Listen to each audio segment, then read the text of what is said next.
The Smarter Defensive Driving model defines the problems that you face every day when you're out on the roadway. Other drivers following too close, speeding, not coming to a complete stop at stop sign intersections, and on and on and on. Foremost, other drivers and road users police other people's actions if they deem what they're doing is inexperienced, they're moving too slow, or they're holding up traffic.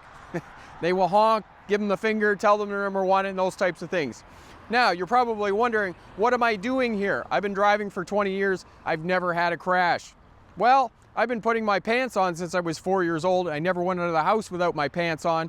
Therefore, I'm a snappy dresser. And if drivers do have an accident, which they do 3 or 4 times in their driving career, approximately once every 15 to 17 years, they label it an accident and dismiss it.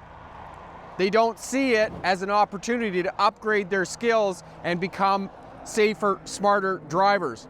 Now, if you went to your medical doctor, you went to a lawyer, you would expect him or her to have had professional training since they went to medical school or since they went to law school. So that's what we're doing today, giving you professional training to deal with the problems that you face every day when you're out on the roadway and driving.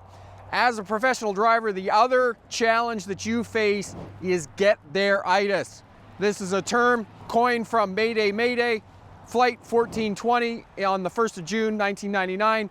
The pilots pushed their time limits, raced a thunderstorm, and crashed on the runway in Little Rock, Arkansas after leaving Dallas. Unfortunately, 11 people died in that crash.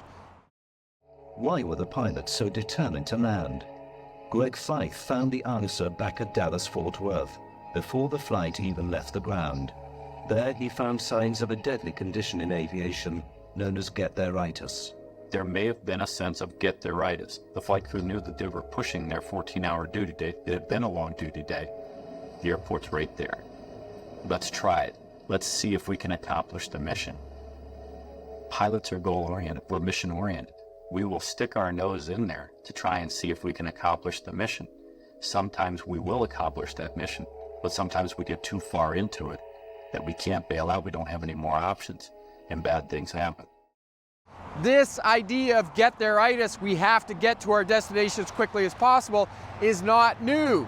Ship captains, train engineers, and airline pilots are all susceptible to get-there-itis, and the Titanic in 1912 was very much subject of that. The unsinkable ship on its maiden voyage sank because the captain was trying to beat the record from Southampton, England to New York City, and unfortunately struck an iceberg, and the ship sank on its maiden voyage, killing approximately 1,500 people.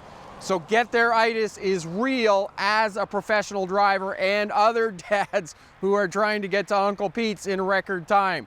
Know that. Get-there-itis, take a breath, relax, do what you need to do by instilling the safe habits and skills that will make you a safer, smarter driver. And in the next lesson, we're going to give you some traffic statistics and what can we learn from those traffic statistics to keep ourselves safe. We'll see you in the next lesson.